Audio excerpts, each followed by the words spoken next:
Assalamualaikum warahmatullahi wabarakatuh. Saya Putri Widarasuri dengan BP 1910323003, perwakilan dari kelompok 5 Lintas Budaya kelas A, akan mempresentasikan hasil dari penelitian kelompok 5 mengenai gambaran motivasi kerja pada pekerja ditinjau dari lintas budaya.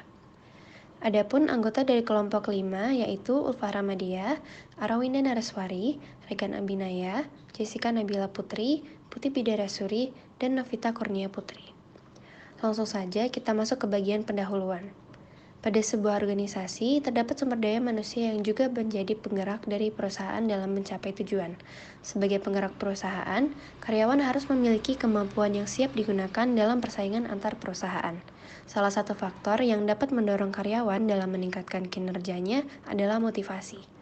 Pada organisasi dengan karyawan yang banyak, maka akan ditemui beragam tenaga kerja dengan latar belakang budaya yang berbeda, sehingga dalam keberagaman tersebut akan ditemui motivasi kerja yang beragam pula.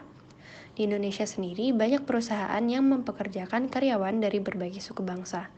Saat ini belum ada dilakukannya penelitian yang meneliti mengenai motivasi pada karyawan dengan berbagai latar belakang budaya yang berbeda. Maka dari itu, peneliti ingin melihat gambaran motivasi kerja pada pekerja ditinjau dari lintas budaya. Selanjutnya adalah metode penelitian, di mana pada penelitian ini, peneliti menggunakan metode penelitian kualitatif dengan jenis penelitian kualitatif yang digunakan adalah fenomenologis. Untuk teknik pengumpulan sampel yang digunakan adalah non-probability sampling, serta teknik pengambilan data yang digunakan adalah wawancara. Selanjutnya akan dibahas mengenai hasil dari penelitian. Untuk subjek dari penelitian ini terdapat 3 subjek. Subjek yang pertama adalah subjek M yang berusia 51 tahun, bersuku bangsa Minang dan bekerja di salah satu perusahaan di Kota Padang yang bergerak di bidang eksportir. Lalu subjek kedua adalah AR yang berusia 23 tahun dengan suku bangsa Jawa.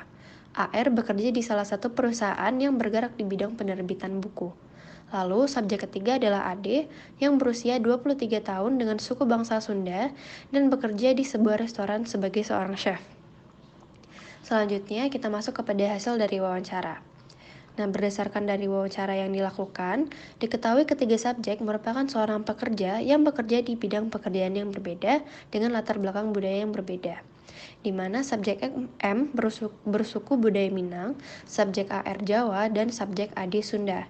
Dari wawancara yang dilakukan, didapatkan hasil berdasarkan dari aspek-aspek motivasi yang dikemukakan oleh McClellan.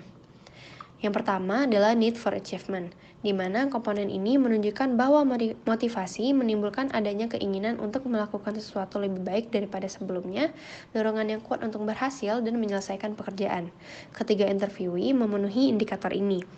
Lalu aspek yang kedua adalah need for affiliation, di mana komponen ini menunjukkan bahwa motivasi menimbulkan adanya kebutuhan untuk disukai, berkembang dan memelihara perasaan dengan orang lain, serta keinginan untuk disukai dan terima orang lain.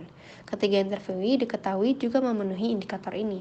Lalu aspek motivasi yang ketiga adalah need for the power, di mana komponen ini menunjukkan bahwa motivasi menimbulkan adanya kebutuhan untuk lebih kuat dan lebih berpengaruh terhadap orang lain.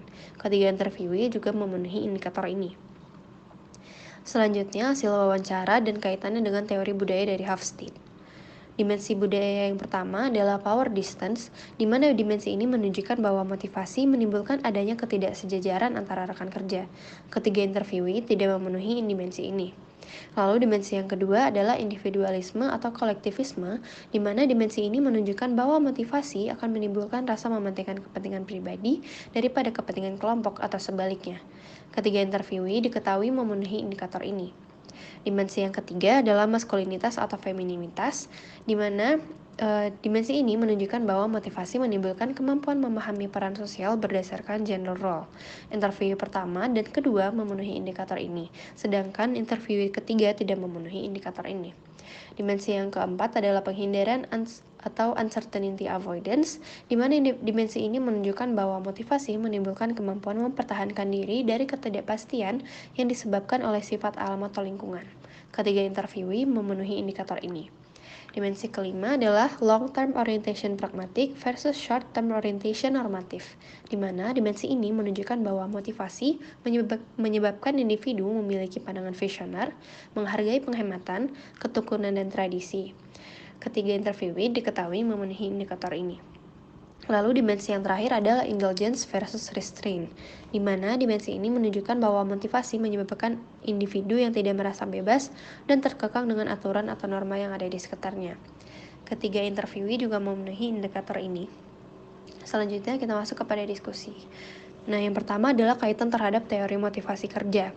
Nah, hasil wawancara pada ketiga subjek menunjukkan adanya dimensi motivasi kerja, yaitu need for achievement, need for affiliation, dan need for the power, sehingga dapat disimpulkan bahwa ketiga subjek memiliki motivasi kerja yang baik karena memenuhi ketiga dimensi dari motivasi kerja.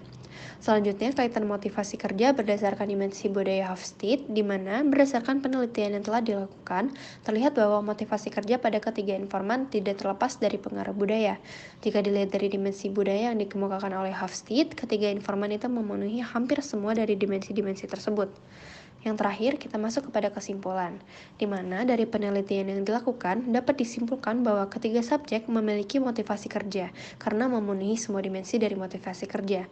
Selain itu, ditemukan juga bahwa motivasi kerja pada setiap subjek itu dipengaruhi oleh budaya, yang mana ketiga subjek memiliki suku bangsa yang berbeda, yakni suku Jawa, Minang, dan juga Sunda.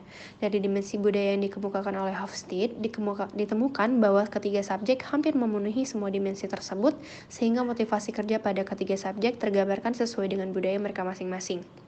Sekian presentasi dari kelompok 5. Mohon maaf jika terdapat kesalahan. Assalamualaikum warahmatullahi wabarakatuh.